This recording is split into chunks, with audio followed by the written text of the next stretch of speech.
Telepon saya berdering pada malam Selasa yang sunyi. Tiada halo, tiada apa kabar? Hanya suara ibu saya yang bertanya dengan nada mendata dan tidak sabar di mana wangnya berada. Itu sahaja. Selepas setahun menanggung bayaran, bel dan setiap alasan yang dia berikan untuk abang saya, dia menghubungi saya seolah-olah saya telah melakukan salah urus niaga. Saya tidak membantah. Saya tidak meminta maaf. Saya hanya mendengar, merasakan sesuatu dalam diri saya akhirnya berjaya. Kerana panggilan itu tidak menyakitkan. Ia menjelaskan semuanya. Dan kebenaran di sebaliknya bermula jauh sebelum saat itu. Sebelum saya menjelaskan apa yang berlaku selepas itu, ketik suka dan komen bandar Anda jika sempadan keluarga pernah merugikan Anda juga. Saya tidak membesar dengan berfikir bahawa keluarga saya berpecah belah. Dari luar, kami kelihatan seperti isi rumah lain di bandar Amerika yang tenang. Sebuah rumah sederhana, halaman depan kecil yang cuba dijaga kemas oleh ibu saya. Foto keluarga berbaris di sepanjang lorong, senyuman kaku dari tahun-tahun yang berbeza yang hampir menceritakan kebenaran.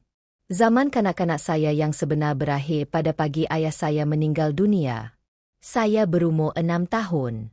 Pada satu ketika dia berada di sana bergerak di dapur, memenuhi rumah dengan bunyi dan kehangatan, dan seterusnya dunia menjadi sunyi. Selepas itu, semuanya terasa hampa, seperti rumah kami mempunyai terlalu banyak bilik dan tidak cukup udara. Ibu saya, Adeline, terselamat seperti yang dilakukan oleh sesetengah orang dengan menutup sebahagian daripada dirinya tidak lama selepas dia bertemu Michael. Dia tidak bising atau menawan, tetapi dia perasan sesuatu. Dia perasan apabila saya berhenti bercakap di tengah-tengah ayat. Dia perasan apabila saya mula mencuci pakaian saya sendiri sebelum saya cukup tinggi untuk mencapai mesin dengan selesa. Apabila abang saya, Noah, dilahirkan, pusat grafiti di rumah kami berubah. Pada mulanya ia tidak dramatik, hanya perkara-perkara kecil. Keperluan saya menjadi fleksibel. Keperluannya menjadi mendesak. Waktu makan malam berkisah tentang moodnya. Hujung minggu berkisah tentang minatnya. Saya belajar lebih awal bahawa jika saya mahukan kedamaian, saya perlu bersikap tenang. Michael cuba memastikan keadaan seimbang. Dia datang ke acara sekolah saya, memandu saya ke kelas seni mempertahankan diri saya, duduk di kerusi lipat yang tidak selesa supaya saya tidak mengimbas bilik dan berasa dilupakan. Ibu saya berkata dia menghargainya, tetapi tindakannya tidak pernah berubah. Noah seorang yang sensitif. Noah seorang yang istimewa. Noah memerlukan lebih banyak lagi. Ketika saya remaja, saya memahami peraturannya, walaupun tiada siapa yang mengatakannya dengan kuat. Saya dijangka berkebolehan, berdikari, dan bersyukur atas sedikit perhatian. Noah dibenarkan untuk hanyut. Saya pergi ke kolej dengan beg pakaian yang penuh dengan pakaian, dan janji senyap kepada diri sendiri bahawa saya tidak akan memerlukan kebenaran sesiapa pun untuk membina kehidupan. Saya bekerja sambilan, tidak mengambil perjalanan yang saya tidak mampu, dan belajar bagaimana untuk menjadi stabil. Michael berbangga dengan saya dengan cara yang tidak pernah dinyatakannya secara langsung. Ibu saya bertolak ansur dengan kebebasan saya. Apabila Michael meninggal dunia secara tiba-tiba beberapa tahun kemudian, saya rasa seperti kehilangan ayah saya sekali lagi. Tetapi kali ini, saya melihat akibatnya dengan jelas. Tanpanya, tiada penampan. Tiada suara yang mengingatkan ibu saya bahawa dia mempunyai 2 orang anak. Ketika skim panggilan bermula, permintaan kecil pada mulanya, kemudian yang biasa. Saya campur tangan tanpa teragak-agak kerana skim yang selalu saya lakukan. Dan untuk seketika, saya memberitahu diri sendiri bahawa ia hanyalah sementara. Selepas Michael meninggal dunia, rumah itu terasa lebih kecil setiap kali saya melawat. Bukan secara fizikal, emosi. Dindingnya sama, tetapi udaranya lebih berat, tebal, dengan jangkaan yang tidak terucap. Ibu saya berhenti bertanya khabar saya. Sebaliknya, dia bertanya sama ada saya berpeluang untuk membantu bulan ini. Ia sentiasa dirangka dengan lembut seperti satu pertolongan. Tetapi pertolongan tidak berulang mengikut jadual. Saya berkata pada diri sendiri bahwa ia masuk akal. Dia kini lebih tua. Balu lagi. Noah sedang memikirkan sesuatu. Ungkapan itu menjadi perisainya. Setiap kali saya mempersoalkan mengapa dia tidak bekerja, mengapa dia masih tinggal di rumah, mengapa dia kelihatan begitu selesa tidak melakukan apa-apa, dia mempunyai jawaban yang sedia ada. Dia tertekan. Dia sensitif. Dunia tidak dibina untuk orang sepertinya. Jadi, saya campur tangan. Pada mulanya, ia hanya menampung beberapa bel. Kemudian, ia menjadi bayaran tetap. Saya membaiki barang-barang di sekitar rumah, yang sepatutnya diuruskan oleh Michael tanpa berfikir panjang. Apabila peti sejok rosak, saya menggantikannya. Apabila bumbung bocor, saya membayar untuk menampalnya. Saya tidak mengumumkannya. Saya tidak meminta kredit. Saya hanya melakukan apa yang perlu dilakukan seperti selalu. Noah hampir tidak mengakuinya. Dia tidur lewat, bermain permainan, bercakap tentang rancangan yang nampaknya tidak pernah menjadi kenyataan. Semasa perjumpaan keluarga, dia akan menatal teleponnya sementara ibu saya berada berdekatan, bersedia untuk mempertahankannya daripada soalan yang tidak ditanya oleh sesiapa pun. Jika saya memberi isyarat bahwa mungkin dia boleh membantu, nada suaranya berubah serta-merta. "Awak tak faham dia," katanya. "Awak tak pernah faham." Ketika skim saya mula merasakan sesuatu yang lebih mendalam daripada sekadar keletihan. Ia bukan lagi kemarahan. Ia adalah rasa terbakar yang perlahan dan berterusan, perasaan bahwa saya sedang diubah posisi secara senyap, bukan sebagai anak perempuan, tetapi sebagai sumber. Titik perubahan itu tidak datang dengan jeritan atau pergaduhan. Ia datang pada suatu petang biasa semasa lawatan yang sepatutnya cepat. Ibu saya sedang menyusun kertas kerja di meja dapur. Timbunan sampul surat berterabur seolah-olah dia sedang bersedia untuk sesuatu yang penting. Saya bertanya apa yang sedang diusahakannya. "Hanya menyusun barang-barang," katanya, tanpa mendongak. Sesuatu tentang cara dia mengatakannya membuatkan perut saya terasa kencang. Saya menekan perlahan-lahan, dan ketika skim dia menyebut tentang wasiat itu, tidak secara rasmi, hampir secara sambil lewa, dia menjelaskan bahwa semuanya akan menjadi milik Noah suatu hari nanti. Rumah itu, apa sahaja simpanan yang tinggal, semuanya. Dia mengatakannya seperti sudah jelas, seperti tidak memerlukan penjelasan. Saya menunggu selebihnya, untuk bahagian di mana dia menyebut tentang saya. Dia tidak. Apabila saya bertanya dengan teliti dan tenang, dia mengeluh. Memberitahu saya bahwa saya tidak perlu risau kerana saya baik-baik saja. Noah, sebaliknya, memerlukan kestabilan, sokongan, perlindungan. Pada saat itu, pengorbanan kecil selama bertahun-tahun berbaris di fikiran saya seperti bukti yang saya abaikan. Pembayaran, pembaikan, kerja keras emosi. Saya tidak membantu kerana saya diperlukan. Saya membantu kerana saya dijangka. Dan tiba-tiba, ia menjadi jelas. Ini bukan tentang cinta atau keadilan. Ia tentang hak. Saya tidak bertindak balas seperti yang dijangkakannya. Tiada pertengkaran, tiada suara yang ditinggikan, tiada tindakan keluar yang dramatik. Saya mengangguk, membantunya menyusun semula kertas-kertas itu ke dalam timbunan yang kemas, dan menghabiskan lawatan itu seperti tiada apa yang berubah. Dalam perjalanan pulang, saya nyaris tidak menghidupkan radio. Saya memerlukan kesunyian. Saya perlu mendengar fikiran saya sendiri tanpa suaranya menyusunnya semula. Malam itu, saya berbaring terjaga sambil memainkan semula perbualan itu. Bukan kata-kata itu sendiri, tetapi nada suaranya, kepastiannya, cara dia telah memutuskan peranan saya dalam keluarga tanpa pernah bertanya sama ada saya bersetuju dengannya. Saya menyedari sesuatu yang membuatkan dada saya terasa tenang. Saya telah bertindak seperti penyelesaian sementara kepada masalah yang kekal. Beberapa hari kemudian, saya kembali berjumpa dengannya lagi. Saya memberitahu diri sendiri bahwa saya memerlukan kejelasan, walaupun sebahagian daripada diri saya sudah tahu apa yang akan saya dengar.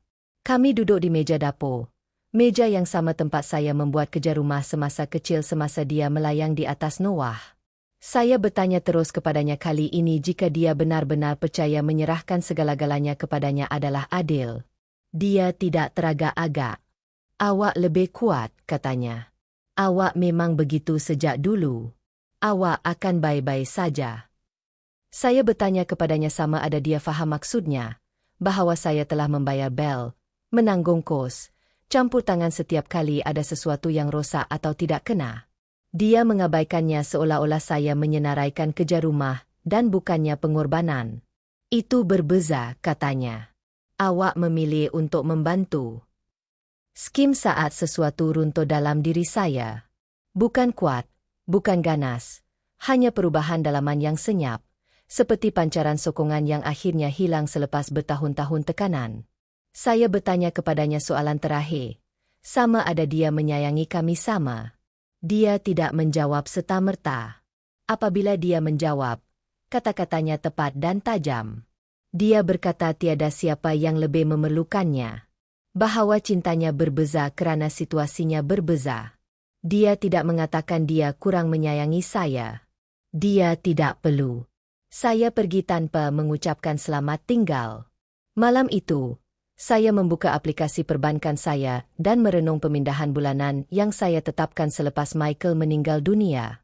Nombornya tidak kecil, tetapi bukan jumlahnya yang penting. Ia adalah apa yang diwakilinya.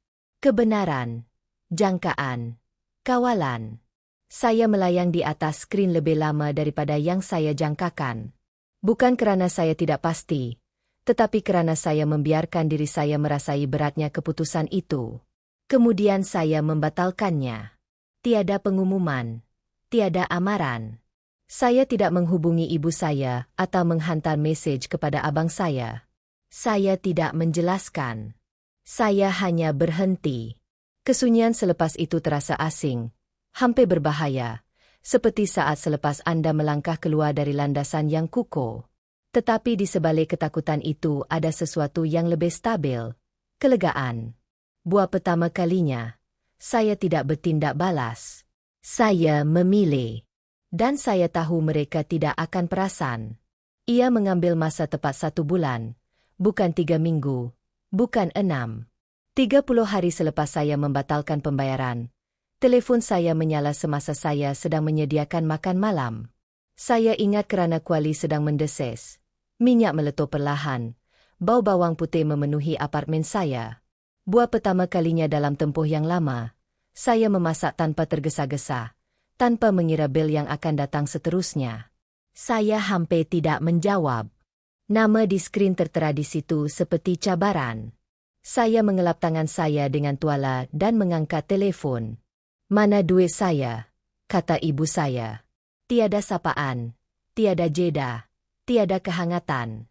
Hanya soalan itu, tajam dan segera. Seperti saya gagal menyelesaikan transaksi. Saya berdiri di situ, telefon ditekapkan ke telinga, mendengar pernafasan saya sendiri. Di latar belakang, saya dapat mendengar bunyi-bunyi yang biasa dari rumahnya. Televisyen terpasang terlalu kuat, dentuman botol yang sama-sama diletakkan. Ada orang lain di sana. Saya tidak mendapat pemindahan wang, sambungnya. Rasa jengkel menyelinap ke dalam suaranya. Pasti ada masalah dengan ban awak. Itu dia. Awak tak apa-apa ke? Bukan ada sesuatu yang berlaku. Cuma andaian bahawa wang itu akan datang dan ia akan sentiasa datang. Tiada masalah, kataku. Kesunyian. Yang menyusul itu pekat. Saya membayangkan dia berkelip-kelip sedang menentu kor semula. Apa maksud awak? Dia bertanya. Saya ada bel yang perlu dibayar. Saya membatalkannya. Jawabku. Nafasnya sedikit tersekat-sekat. Kemudian kemarahan itu meluru mengisi kekosongan itu. Awak apa? Suaranya meninggi. Awak tak boleh buat macam tu sahaja. Kita bergantung pada wang itu. Saya memandang ke arah dapur saya dan mematikan pembakar. Makanan boleh menunggu. Ini tak boleh. Saya tolong sebab saya yang pilih, kataku. Saya tak buat macam tu lagi. Nada suaranya berubah serta-merta. Hilang rasa jengkel itu. Di tempatnya datang sesuatu yang biasa. Sesuatu yang diulang-ulang. Suara yang terluka. Rose, awak tahu abang awak sedang melalui masa yang sukar. Dia berkata, ini bukan tentang awak. Saya hampir ketawa betapa mudahnya ia diramalkan. Tidak, kataku dengan tenang. Ini betul-betul tentang saya. Ketika skim suara Noah memotong dari jauh tetapi tidak dapat disangkal lagi. Dia cukup dekat untuk mendengar. Cukup dekat untuk memberi komen. Apa masalahnya sekarang? Dia menggumam. Ibu saya langsung tidak menurunkan telepon. Jangan mulakan, dia membentaknya. Kemudian mengalihkan perhatiannya kembali kepada saya. Awak berdrama. Ini keluarga. Keluarga membantu. Keluarga tidak menggubal wasiat. Mengetepikan seorang anak dan mengharapkan anak itu membiayai akibatnya. Saya kata itu berlaku. Suaranya mengeras. Awak memeriksa barang-barang saya. Awak beritahu saya kata macam tak ada apa-apa. Dia menghembus nafas dengan kuat. Saya buat apa yang saya perlu buat. Tiada siapa yang perlukan keselamatan. Dan saya tak perlu. Saya tanya. Ada jeda seketika, bukan sebab dia tak faham soalan itu, tapi sebab dia tak nak jawab. Awak baik-baik saja, katanya akhirnya. Awak ada kerja yang bagus. Awak berdikari. Awak memang sentiasa begitu. Saya pejamkan mata. Itu bukan kemalangan, kata saya. Itu cara untuk terus hidup. Dia mencebik. Oh. Jangan jadikan ini sesuatu yang bukan-bukan. Noah ketawa di latar belakang. Suara pendek yang meremehkan. Awak selalu fikir awak lebih baik daripada orang lain. Dia berkata, seperti kami berhutang sesuatu kepada awak. Saya rasa sesuatu yang sejuk menyelubungi dada saya. Bukan kemarahan. Kepastian. Saya rasa saya tak lebih baik. Kata saya. Saya rasa saya dah selesai. Ketika skim saya, bentak ibu. Selepas semua yang telah aku lakukan untukmu, dia menjerit. Beginilah caramu membalas budiku. Aku bersandar di kaunter, menstabilkan diriku. Ceritakan, kataku. Apa sebenarnya yang telah kau lakukan untukku kebelakangan ini? Dia tergagap-gagap berkata-kata sambil berbau antara satu sama lain. Kemudian dia kembali berpijak. Aku yang memberimu kehidupan, katanya. Aku yang membesarkanmu dan aku yang membesarkan diriku, jawabku. Kau mengajarku cara untuk menghilang secara senyap. Tahniah. Aku belajar daripadanya. Suaranya perlahan dan berbahaya. Awak mementingkan diri sendiri, aku tersenyum. Walaupun dia tidak dapat melihatnya. Tidak, kataku. Aku sedang menetapkan sempadan. Ada pergerakan di hujung taliannya. Pintu terbuka. Derapan tapak kaki. Kemudian suara lain turut serta. Cerah dan mengganggu. Itu Rose Belake. Tanya. Ya Tuhan, ini tentang Wangke. Aku menutup mata sekali lagi. Sudah tentu dia ada di sana. Dia ingat dia boleh putuskan hubungan kita. Kata ibu saya seperti saya tidak mendengar. Bella ketawa. Itu kacau. Noah bergantung pada itu. Bergantung padanya seperti ia adalah pendapatan. Seperti ia terhutang. Skim masalahnya. Saya kata, awak bergantung pada sesuatu yang bukan milik awak. Awak merosakkan keluarga ini. Ibu saya kata, tidak, jawab saya. Awak sudah melakukannya. Saya cuma berhenti membayarnya. Pernafasannya menjadi tidak sekata. Saya dapat mendengar rasa panik yang akhirnya melepasi haknya. Awak tak boleh tinggalkan kami, katanya. Apa yang patut kami buat? Saya terfikir tentang semua malam yang saya lalui tanpa barang yang saya mahukan supaya mereka dapat apa yang mereka tuntut. Percutian yang mereka ambil semasa saya tinggal di rumah. Pembaikan yang saya bayar semasa Noah tidur sehingga tengah hari. Awak ada rumah. Saya kata awak ada pilihan. Awak ada anak lelaki yang awak pilih. Itu kata yang salah. Saya tak pernah sayang awak macam saya sayang dia. Dia meludah. Dia pelukan saya. Awak tak pernah. Kata-kata itu tidak tepat seperti setahun yang lalu atau sebulan yang lalu. Ia tidak menghancurkan saya. Ia membebaskan saya. Jadi ini masuk akal, kata saya perlahan. Awak buat pilihan awak. Sekarang jalani sahaja. Dia mula menangis kemudian. Esakan kuat dan dramatik. Jenis yang bertujuan untuk menarik orang kembali. Awak tak berperasaan, katanya antara tercungap-cungap. Selepas semua pengorbanan saya menunggu sehingga tangisan saya reda. Jangan hubungi saya lagi, kata saya. Saya bukan sandaran awak, rancangan. Saya bukan ban awak dan saya tidak bertanggung jawab untuk membetulkan apa yang awak enggan hadapi. Dia menjerit nama saya ketika saya menarik telefon. Saya menamatkan panggilan. Apartemen itu senyap kecuali denggungan peti sejuk. Makan malam saya terbiar. Sejuk di dalam kuali. Saya berdiri di sana untuk seketika. Telefon masih di tangan saya. Separuh menjangkakan ia akan berdering lagi. Memang berdering. Mesej teks kali ini. Satu demi satu. Tuduhan. Rasa bersalah. Ugutan. Noah juga menghantar satu. Memberitahu saya bahawa saya memusnahkan semua yang ibu tangisi kerana saya. Saya menyekat mereka. Kesemuanya. Saya duduk di meja dapur kecil saya dan merasakan sesuatu yang tidak pernah saya rasai selama bertahun-tahun. Bukan kemenangan. Bukan dendam. Kedamaian. Mereka telah hilang kawalan, dan saya telah mendapatkan kembali hidup saya. Minggu-minggu selepas panggilan itu lebih senyap daripada yang saya jangkakan. Bukan kesunyian kosong. Tiada lagi tuntutan yang tiba-tiba. Tiada rasa bersalah lewat malam yang menyamar sebagai kebimbangan. Telefon saya kekal pegun. Pada mulanya, saya terus menyemaknya kerana kebiasaan. Seperti badan saya tidak dapat mengikuti keputusan yang telah dibuat oleh fikiran saya. Saya mendengar sedikit demi sedikit melalui saudara mara yang kebimbangan. Saya berhenti menguatkan diri sebelum membuka mesej. Pada suatu petang, saya terjumpa sehelai foto lama yang terselip di dalam laci.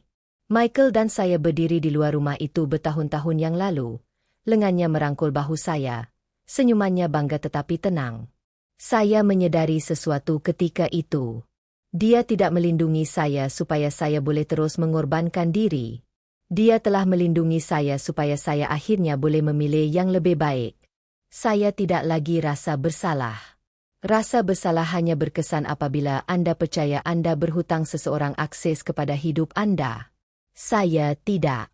Saya telah memberi secukupnya. Melepaskan tidak membuatkan saya kejam. Ia membuatkan saya jujur. Dan kejujuran, ternyata, lebih ringan daripada kewajiban. Berjalan pergi tidak membuatkan saya tidak berperasaan. Ia membuatkan saya bebas.